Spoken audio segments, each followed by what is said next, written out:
మాతృదేవోభవ. ఇప్పుడు 16వ తారీఖు మార్చి నెల 2025 నుండి 22వ తారీఖు మార్చి నెల 25 తారీఖు వరకు ఈ వారం రోజులు ద్వాదశ రాశుల వారికి గోచార ఫలితం ఏ విధంగా ఉంది అనేటటువంటిది సశాస్త్రీయమైన పద్ధతిలో తెలుసుకునే ప్రయత్నం చేద్దాము. కర్కాటక రాశి వారికి 16వ తారీఖు మార్చి నెల 2025 నుండి 22వ తారీఖు మార్చి నెల 2025 వరకు గోచార ఫలితాలు ఈ వారం రోజులు ఎలా ఉంటాయో సశాస్త్రీయమైన పద్ధతిలో తెలుసుకునేటువంటి ప్రయత్నం చేద్దాము. ఇక్కడ ఈ కర్కాటక రాశి వారికి తృతీయంలో కేతుగ్రహ సంచారం జరుగుతున్నది. ఇది చాలా అనుకూలంగా ఉంటుంది. అట్లనే 8వ స్థానంలో అష్టమ స్థానంలో అంటే కుంభరాశిలో శని యొక్క సంచారం జరుగుతోంది. ఈ శని యొక్క సంచారము దీన్ని అష్టమ శని అంటారు. ఈ అష్టమ శని ప్రభావం కొంచెం తీవ్రంగానే ఉంటుంది. అయితే వారం రోజులే కాబట్టి మనం భయపడక్కర్లేదు. తర్వాత ఏం మారిపోతుందని కాదు. ఇప్పుడు మనం చెప్పుకుంటున్నటువంటి ఫలితాలు వారం రోజులే కాబట్టి ఈ వార ఫలితాల్లో ఇక్కడ వరకే మనం చెప్పుకోవడం జరుగుతుంది. అష్టమ శని అనేటువంటి అంత మంచి శుభప్రదమైనటువంటి ఫలితాలను ఇవ్వజాలదు. అట్లాగే భాగ్యస్థానంలో తీసుకున్నట్టయితే బుధ శుక్రులు వక్రగతిలో సంచారం చేస్తూ ఉన్నారు. ఇక్కడ వక్రగతిలో సంచార ప్రభావంగా ఇక్కడ భాగ్యస్థానంలో సంచారం చేసినప్పటికీ బుధుడు అనుకూలమైనటువంటి ఫలితాలన్నీ ఇస్తూ ఉంటాడు. అంటే ప్రాణానికి హాయిగా ఉంటుంది. అలాగే మనకి ఆయుర్దాయ విషయంలో కొంచెం పెద్ద బాగుంటుంది. అలాగే మంచి శుభవార్తలన్నీ వినడం జరుగుతుంది. వ్యాపార విషయంలో కానీ ఉద్యోగ విషయంలో కానీ ఇబ్బందులు ఏమీ కనిపించవు. అట్లాగే అష్టమ స్థానంలోనే వక్రగతిలో అంటే భాగ్యస్థానంలోనే సంచరిస్తూ ఉన్నటువంటి శుక్రుని యొక్క ఫలితాలు కూడా అనుకూలమైనటువంటి ఫలితాలనే ఇస్తాడు. అంటే వీరి తద్వారా సినిమా రంగంలో ఉన్నటువంటి వారికి, ఈ షేర్ మార్కెట్లో పెట్టుబడి పెట్టేటటువంటి వారికి, లేదా కొత్తగా ఏదైనా ప్రారంభించాలనుకున్న వారికి కూడా సంగీత, సాహిత్య, నృత్య, శిల్ప ఇట్లాది లలిత కళల్లో దీంట్లో ఉన్న ప్రవేశం ఉన్నటువంటి వారికి కూడా ఏ విధమైనటువంటి ఆటంకాలు ఉండవు, ముందుకు జరుగుతూనే ఉంటుంది. ఈ విధమైన ఫలితాలన్నీ కూడా శుక్ర భగవానుడు కలిగజేస్తూ ఉన్నాడు. ఇకపోతే భాగ్యస్థానంలో ఉన్నటువంటి రవి యొక్క ప్రభావం తీసుకున్నట్టయితే అనుకూలమైనటువంటి ఫలితాలను ఇవ్వజాలడు. తద్వారా మనకు వచ్చే ఏంటంటే భాగ్యస్థానంలో ఉండటం వల్ల అలాగే తండ్రి గారి ఆరోగ్య విషయంలో కొంచెం ఇబ్బందులు ఏర్పడేటువంటి అవకాశం కనబడుతున్నది. అలాగే కొంతమందికి, ఎందుకంటే ఇవి రాశిగత ఫలితాలు కాబట్టి ప్రపంచవ్యాప్తంగా తీసుకుంటే చాలా చాలా ఊహకందనంత మంది 70 కోట్ల జనాభాకి సరిపోతుంది. ప్రపంచ జనాభా 830 కోట్లు కాబట్టి మనకి ఒక రాశికి తీసుకున్నట్టయితే సుమారుగా 70 కోట్ల మందికి ఒకటే జరగదు. కాబట్టి ఇందులో చాలా మంచి వాళ్ళు ఉంటారు, చాలా దుర్మార్గులు ఉంటూ ఉంటారు. అటువంటి సందర్భాలలో కొంతమందికి ఇక్కడ పెద్ద దుఃఖం కలిగేటువంటి అవకాశం ఉంటుంది. అలాగే హఠాన్మరణాలు కొంతమందికి సంభవించే అవకాశం ఉంటుంది. ధన నష్టం జరిగే అవకాశం ఉంటుంది. కొంతమందికి అవమానాలు జరిగేటువంటి ఈ అవకాశం కూడా ఏర్పడే అవకాశం ఉంటుంది. పరాభవం ఇట్లాంటివన్నీ కూడా, అవమానాలు, పరాభవం ఇలాంటివన్నీ జరుగుతూ ఉంటాయి ఈ రాహు యొక్క భాగ్యస్థానంలో రవి యొక్క సంచారం వలన. అట్లాగే భాగ్యస్థానంలో రాహు యొక్క సంచారం వల్ల కూడా ఇంచుమించుగా ఇవే ఫలితాలన్నీ ఇస్తూ ఉంటాయి. తండ్రి గారి యొక్క లేదా తండ్రి గారి వయసు ఉన్నటువంటి ఎవరైనా సరే వారందరికీ కూడా మనకి ఈ విధమైనటువంటి దుష్ప్రభావాలే కనిపించేటటువంటి అవకాశం ఖచ్చితంగా కనిపిస్తూ ఉంటుంది. వారి విషయంలో తగు శ్రద్ధ తీసుకోండి. ఈ విధమైన ఫలితాలన్నీ కనబడుతూ ఉన్నాయి ఇక్కడ. కాబట్టి ఇక మనం చెప్పుకుంటున్నటువంటి ఈ కర్కాటక రాశి ఫలితాల గురించి చెప్పుకోవాల్సి వస్తే ఒక్క గురువు మాత్రం చాలా అనుకూలమైనటువంటి ఫలితాలు ఇస్తూ ఉన్నారు. ఏకాదశ స్థానంలో ఇక్కడ చాలా శుభప్రదమైనటువంటి ఫలితాలు ఇస్తూ ఉన్నాడు. శుక్రుడు, బుధుడు కూడా అనుకూలంగానే ఉన్నారు. కాబట్టి ఈ కర్కాటక రాశి వారికి ఇక 4 గ్రహాల యొక్క అనుకూలంగా మనం చెప్పుకోవచ్చు. కుజుడు వ్యయ స్థానంలో ఉండటం అనేటువంటిది మంచి పరిణామాలకు దారి తీయదండి. ఆయన ఖర్చులు ఎక్కువ పెట్టిస్తూ ఉంటాడు. కొన్ని గాయాలు అయ్యేటువంటి అవకాశం ఉంటుంది. మాటలో కొంచెం కోపం ప్రస్ఫుటంగా కనిపిస్తూ ఉంటుంది. తద్వారా మిత్రులు కూడా శత్రువులు అయ్యేటువంటి అవకాశం ఉంటుంది. ఈ విధమైన ఫలితాలన్నీ కుజుని ద్వారా సంక్రమిస్తూ ఉంటాయి. అందుచేత ఇక్కడ చెప్పాలి అంటే ఇక్కడ కర్కాటక రాశి వారికి కూడా కేతువు, శుక్రుడు, బుధుడు, గురుడు 4 గ్రహాలు అనుకూలత ఉన్న కారణంగా బాగుందనే చెప్పుకోవాలి. ఎందుకంటే ఈ గోచారాల్లో ఎక్కువ గ్రహాలు మూడు రాసుల్లో మాత్రమే అనుకూలిస్తూ ఉంటాయి. చాలా గ్రహాలు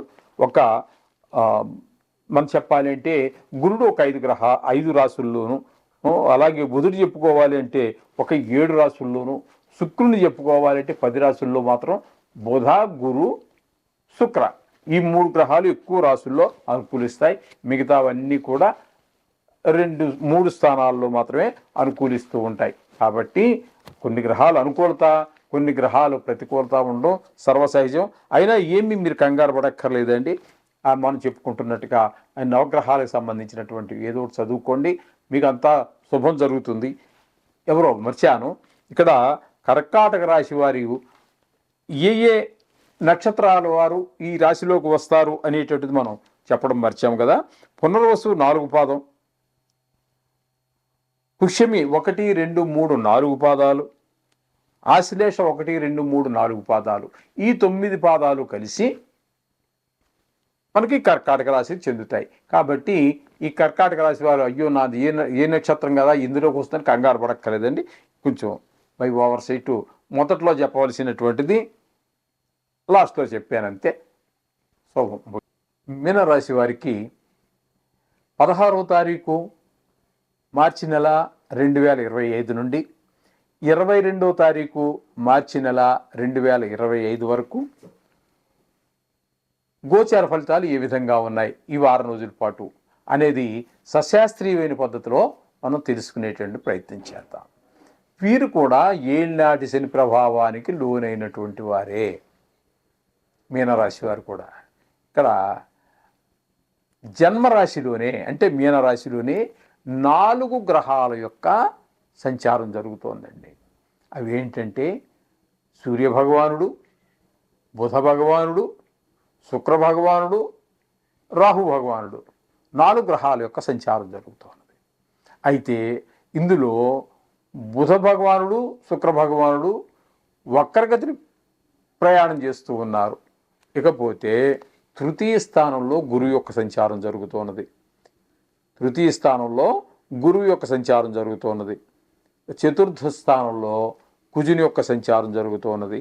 అలాగే సప్తమ స్థానంలో కేతుగ్రహం యొక్క సంచారం జరుగుతున్నది. వ్యయస్థానంలో శని భగవాన్ యొక్క సంచారం జరుగుతూ ఉన్నది. అయితే ఇక్కడ ఆయా రాసుల్లో వారు సంచరిస్తున్న కారణంగా మనకి ఏ విధమైన ప్రభావం కలగజేస్తారు అనేటటువంటిది సశాస్త్రీయ పద్ధతిలో తెలుసుకునే ప్రయత్నం చేద్దామండి. మీనరాశిలో రవి ఏ మాత్రమో అనుకూలమైన ఫలితాలను ఇవ్వజాలరు.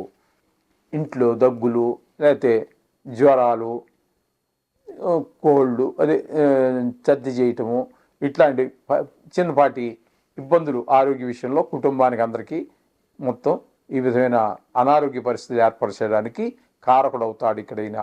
ఇక బుధ భగవానుని తీసుకున్నట్టయితే వక్రగతిలో ఉన్న కారణంగా ఆయన శుభ ఫలితములను ఇవ్వజాలడు.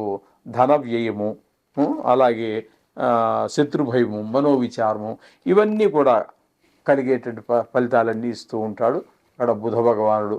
అలాగే శుక్ర భగవానుడు కూడా వక్ర మార్గంలోనే ఉండి జన్మంలోనే ఉన్నారు. అంచేత ఆయన మాత్రం శుభ ఫలితాలను ఇస్తాడు. ఆయన ఏ విధంగా చూసుకున్నా శుక్ర భగవానుడు మాత్రం వీరికి మంచి ఫలితాన్ని ఇస్తూ ఉన్నారు. శుక్ర భగవానుడు. ఇక రాహువు తీసుకున్నట్టయితే జన్మంలో రాహు వల్ల అనారోగ్యాలే కాకుండా కామ, క్రోధ, లోభ, మోహ, మదమాశ్చర్యాలన్నీ విజృంభించటము, దాంతోపాటుగా విషక్రిములైనటువంటి దోమలు, బల్లులు, బొద్దింకలు ఇట్లాంటివి కూడా ఇబ్బంది పెట్టేటువంటి పరిస్థితులన్నీ కూడా మనకి గోచరిస్తూ ఉన్నాయి. ఇక్కడ ఈ రాహు వల్ల కలుగుతూ ఉన్నాయి.